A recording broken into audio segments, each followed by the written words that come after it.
लेखा लेगी राय राय का। इस तरह कहानी कहकर उद्यापन करके तभी आपको स्वर्ग के द्वार खुले मिलेंगे। बोलिए पोपा बाई की जय हो। अब सुनते हैं पीपल देवता की कहानी। बोलिए पीपल देवता की जय हो। किसी गांव में एक ब्राह्मण ब्राह्मणी रहते थे। ब्राह्मण का पीपल की सेवा का नियम था।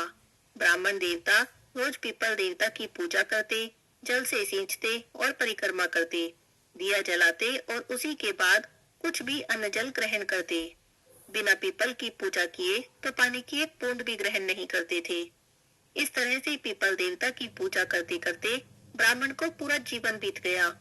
एक दिन पीपल देवता ने सोचा कि ब्राह्मण ने सारा जीवन मेरी सेवा की है, मेरी पूजा की है, मुझे इसे कुछ तो देना चाहिए।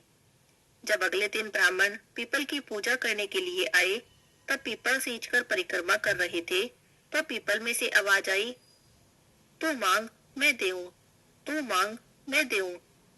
ब्राह्मण ने आवाज सुनी तो चारों ओर देखने लगे कि आवाज कहां से आ रही है, पर उन्हें तो आसपास कोई भी दिखाई नहीं दिया। अब ब्राह्मण आश्चर्य में पड़ गए। इसके बाद तो रोज ऐसा ही होने लगा। जब भी ब्राह्मण देवता पीपल की पूजा करने जाते, रोज पीपल में से आवाज आती कि तू मांग मैं देऊं। यह सब देखकर ब्राह्मण घबराने लगे, क्योंकि उन्होंने सुन रखा था कि पीपल के पेड़ पर तो भूतों का वास होता है। तब उन्होंने सोचा कि कहीं ये आवाज किसी भूत प्रेत की तो नहीं। ब्राह्मण देवता घबराकर अपने घर आ जाते और घर आ जाकर भोजन भी नहीं करते। ऐसा कुछ दिन तक हुआ तो ब्राह्मणी ने देखा तो पूछने लगी कि ब्राह्मण देवता किस चिंता में बैठे हो, क्या बात है। तब ब्राह्मण ने सारी बात बताई तो ब्राह्मणी बोली, अरे आप तो बहुत ही भोले हैं। पीपल के पेड़ पर भूत प्रेतों का वास नहीं होता, बल्कि पीपल के पेड़ में तो ब्रह्मा विष्णु और महेश का वास होता है, पितरों का वास होता है, लक्ष्मी जी का वास होता है। हो सकता है यह आवाज भगवान की हो। भगवान आपकी भक्ति से प्रसन्न हुए हो और आपको वर देना चाहते हो। तब ब्राह्मण देवता जब अगले दिन पीपल सींचने गए तो फिर से आवाज आई कि तू मांग मैं दूं। तो ब्राह्मण देवता ने पूछा कि आप कौन हैं और मुझे क्या देना चाहते हैं। तब पीपल में से आवाज आई कि मैं पीपल देवता हूँ, तेरी पूजा से तेरी भक्ति से बहुत प्रसन्न हूँ और तुझे कुछ देना चाहता हूँ, तू मांग ले। ब्राह्मण देवता बोले कि मुझे तो कुछ भी मांगना नहीं आता, मुझे नहीं पता कि क्या मांगना चाहिए। तब पीपल में से आवाज आई कि तुम अपनी पत्नी से पूछ लेना। ब्राह्मण घर आ गए। ब्राह्मणी कहने लगी, ब्राह्मणी से बोले कि तुम तो सही कहती थी, वह आवाज तो भगवान की सी थी, वे मुझे कुछ देना चाहते हैं, पर मुझे नहीं पता कि क्या मांगू। तो ब्राह्मणी बोली कि आप पीपल देवता से कहना कि मुझे 9 करोड़ की माया दे, 16 साल की काया दे, बेटा दे, पोता दे, पूरा परिवार दे, सारे सुख दे। तब ब्राह्मण देवता ने अपनी पत्नी की बात मानी और अगले दिन जब पीपल की पूजा करने गए और रोज की तरह से आवाज आई, तब ब्राह्मण ने वही बात कह दी जो ब्राह्मणी ने कही थी। ब्राह्मण ने पीपल देवता से कहा कि मुझे 9 करोड़ की माया दो, 16 साल की काया दो, बेटा दो, पोता दो, पूरा परिवार दो और सारा सुख दो। पीपल देवता सोचने लगे कि ब्राह्मण देखने में सीधा साधा था, कहता था मांगना नहीं आता है, पर सारी ही चीजें मांग ली। फिर बोले कोई बात नहीं, तूने जो जो मांगा है सब तुझे देता हूँ। अब ब्राह्मण थोड़ी देर पर वहां पर खड़े रहे, लेकिन जब उनके हाथ में कुछ भी नहीं आया तो निराश होकर वापस आने लगे। मन ही मन सोचने लगे कि पीपल देवता कहते तो थे कि तुझे सब देता हूँ, दिया तो कुछ भी नहीं। इसी तरह अपने विचारों में मग्न चले आ रहे थे और अपनी कुटिया से आगे निकल गए। उन्होंने तो ध्यान भी नहीं दिया कि उनकी कुटिया की जगह अब एक आलीशान महल खड़ा था। जब अपने घर से आगे निकल गए तब पीछे से ब्राह्मणी ने आवाज लगाई कि कहाँ जा रहे हो ब्राह्मण देव। ब्राह्मण ने पीछे मुड़कर देखा तो एक सजी धजी औरत खड़ी थी। रेशम जरी की साड़ी पहन रखी थी, बहुत सारे गहने पहन रखे थे। ब्राह्मण देवता तो इस भेष में अपनी पत्नी को पहचान ही ना सके। तो ब्राह्मणी ने दोबारा आवाज लगाई, कहने लगी कि कहाँ जा रहे हो, अपने घर में क्यों नहीं आते। तब ब्राह्मण बोले कि तुम्हारा भेष कैसे बदल गया, ये इतने सारे गहने, इतने सुंदर कपड़े। तब ब्राह्मणी बोली कि पीपल देवता का आशीर्वाद है, पीपल देवता ने आपकी मनोकामना पूरी कर दी, आपने जो भी मांगा था सब दे दिया। तब ब्राह्मण देवता पूछने लगे कि लेकिन हमारी कुटिया कहाँ गई और ये महल किसका है। तो ब्राह्मणी बोली, आप अंदर तो चलो, सब पता चल जाएगा। ब्राह्मण देवता अंदर गए तो देखते क्या है, बहुत बड़ा परिवार हो रहा है। बेटे पोते नाती धोते सब घूम रहे हैं। तो ब्राह्मणी बोली कि जैसे आपने मांगा था पीपल देवता ने हमें सब दे दिया। देखिए ये सारा परिवार हमारा ही है। अब तो ब्राह्मण देवता बहुत ही खुश हो गए और उन्होंने मन ही मन पीपल देवता को बहुत धन्यवाद किया। हे पीपल देवता, जैसे आपने ब्राह्मण की मनोकामना पूरी की, वैसे ही आपकी पूजा करने वाले, कथा पढ़ने वाले, कथा सुनने वाले सबकी मनोकामना पूरी करना। बोलिए पीपल महाराज की जय हो। अब सुनेंगे पथवारी की कहानी। एक बुढ़िया माई थी। बुढ़िया माई के 4 बेटे थे, 4 बहुएं थी। बुढ़िया माई के पास 4 भैंसें थी।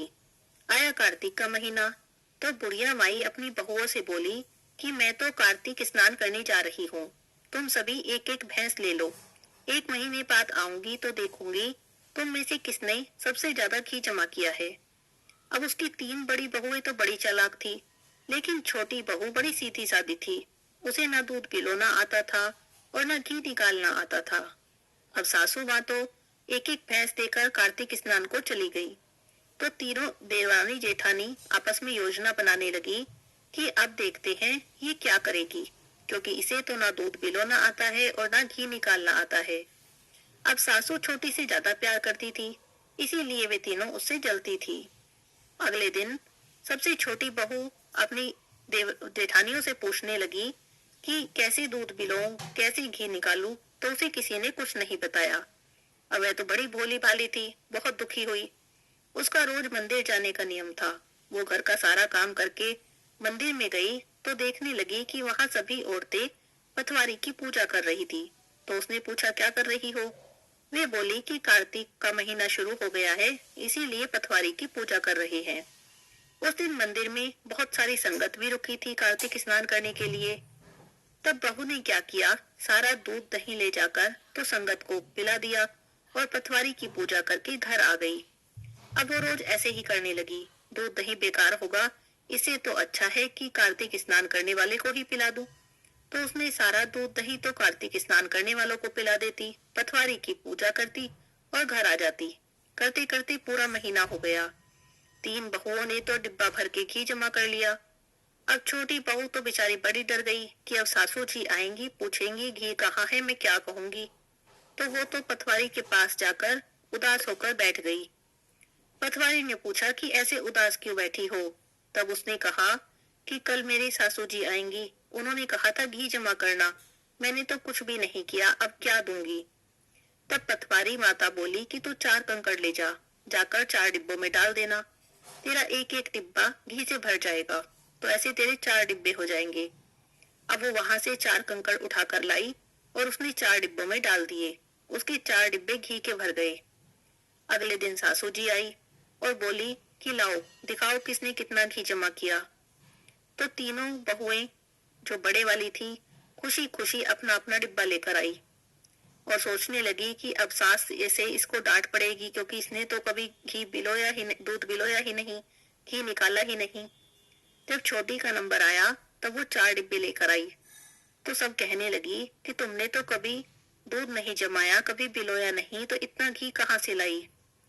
तब उसने सारी बात बता दी कि मुझे तो घी पिलोना नहीं आता था, मैंने पूछा तो मुझे किसी ने बताया नहीं, तो मैं तो मंदिर जाती और कार्तिक स्नान करने वालों की घी दूध से सेवा कर देती और पीपल पथवारी की पूजा करती, तो मुझे तो ये घी पथवारी माता ने मेरी सेवा से खुश होकर दिया है। तब सब कहने लगी कि पथवारी माता की पूजा करने का, कार्तिक स्नान करने वालों की सेवा करने का इतना धर्म फल होता है, तो अगले साल से हम सब भी कार्तिक नहाएंगे और पथवारी माता की पूजा करेंगे। बोलिए पथवारी माता की जय हो। अब सुनेंगे शनिवार की कहानी। एक ब्राह्मण था, उसका पाठ करने का नियम था, पाठ करने जा रहा था।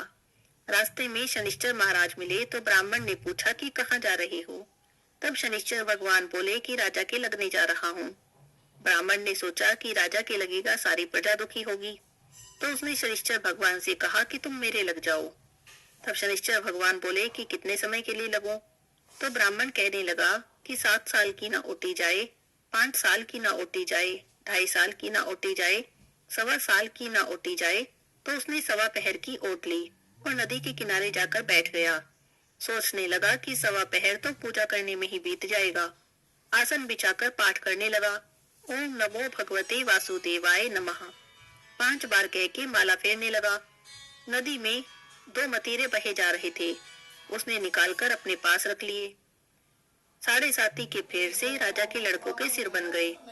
एक आदमी ने देखा कि राजा के लड़के के सिर काट के रखे हैं, तो उसने ब्राह्मण से पूछा। तो ब्राह्मण कहने लगा कि किसी से कहना मत, मुझे दशा लग रही है, उसी कारण ये माया फैली है। उसने एक से कहा, 2 से कहा, सारी नगरी में फैल गई। राजा ने आदेश दिया कि ब्राह्मण को सूली पर चढ़ा दो। सोने की घड़वाई वो टूट गई, चांदी की घड़वाई वो भी टूट गई, तांबे की घड़वाई वो भी टूट गई और लोहे की घड़वाई वो भी टूट गई। जो भी घड़वाते वो ही टूट जाती। इतनी देर में उसका सवा पहर पूरा हो गया। राजा के लड़के खेलते खेलते आ गए। रानी ने देखा तो राजा से बोली कि महाराज, ब्राह्मण तो सूली पे चढ़ा दिया होगा, हमें तो पाप लग गया, अब हमारा पाप कैसे उतरेगा। तब राजा ने जाकर देखा तो ब्राह्मण पाठ कर रहा है। अब ब्राह्मण कौन सा ज्ञान विज्ञान जाने था। वो कहने लगा कि ये सब मैंने नहीं किया, मैं तो पाठ करने जा रहा था। रास्ते में शनिश्चर महाराज मिले तो मैंने पूछा कहाँ जा रहे हो। तब उन्होंने कहा कि राजा के लगने जा रहा हूँ। मैंने सोचा राजा के लगेंगे, सारी प्रजा दुखी होगी, मैंने अपने लगा लिए। तब शनिश्चर भगवान बोले कि 7 साल की ना ओटी जाए, 5 साल की ना ओटी जाए, 2.5 साल की ना ओटी जाए, सवा साल की ना ओटी जाए, तो मैंने सवा पहर की ओट ली। सवा पहर में ऐसे रंग दिखाए तो इनकी दशा कैसे उतरेगी। सोने चांदी का दान, तांबे लोहे का दान, पीतल का दान राजा तो कर लेगा, गरीब कैसे करेगा। तब ब्राह्मण कहने लगा कि गरीब तेल की पाली, गुड़ की डली डकोत को दे दे, 7 बार पीपल में जल चढ़ा दे और कह दे कि शनि देव मोटा, कभी न आवे टोटा। शनिवार की घड़ी घड़ी ले 70 बला टली, ऐसा 7 बार कह दे, 7 बार जल चढ़ा दे तो सारी बला टल जाए। बोलो शनिश्चर भगवान की जय हो। तुलसी माता की आरती। तुलसी महारानी नमो नमो, तुलसी महारानी नमो नमो, हरि की पटरानी नमो नमो, तुलसी महारानी नमो नमो। धन तुलसी पूर्ण तप कीनो, शालिग्राम बनी पटरानी नमो नमो, तुलसी महारानी नमो नमो।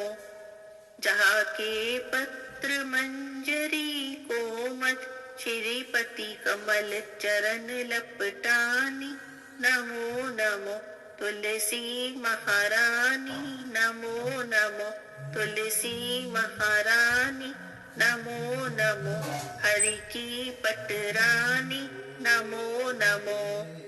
कौन से महीने में बोई रानी तुलसा, कौन से महीने में हुई हरियाली नमो नमो, तुलसी महारानी नमो नमो। कौन से महीने में हुई तेरी पूजा, कौन से महीने में हुई पटरानी नमो नमो, तुलसी महारानी नमो नमो। आषाढ़ मास में बोई रानी तुलसा, सावन मास में हुई हरियाली नमो नमो, तुलसी महारानी नमो नमो। कार्तिक मास में हुई तेरी पूजा, मंगसिर मास में हुई पटरानी नमो नमो, तुलसी महारानी नमो नमो। धूप दीप नैवेद्य आरती, पुष्पन की वर्षा बरसानी नमो नमो, तुलसी महारानी नमो नमो। 56 भोग 3600 व्यंजन, बिन तुलसी हरि एक न मानी नमो नमो, तुलसी महारानी नमो नमो। जो कोई तुलसा जी को सवेरे गाए, श्री कृष्ण के दर्शन पाए नमो नमो। तुलसी महारानी नमो नमो। जो कोई तुलसी जी को दोपहर को गाए, खीर खांड के भोग लगाए, नमो नमो। तुलसी महारानी नमो नमो। जो कोई तुलसी माँ को शाम को गाए, श्री कृष्ण जी की आरती उतारे, नमो नमो। तुलसी महारानी नमो नमो। जो कोई तुलसी जी को रात में गाए, श्री कृष्ण जी के चरण दबाए, नमो नमो। तुलसी महारानी नमो नमो। सभी सखी मैया तेरो यश गावे, भक्ति दान दीजो महारानी, नमो नमो। तुलसी महारानी नमो नमो। हरि की पटरानी नमो नमो। तुलसी महारानी नमो नमो। बोलिए तुलसी माता की जय हो, विष्णु भगवान की जय हो, लक्ष्मी माता की जय हो।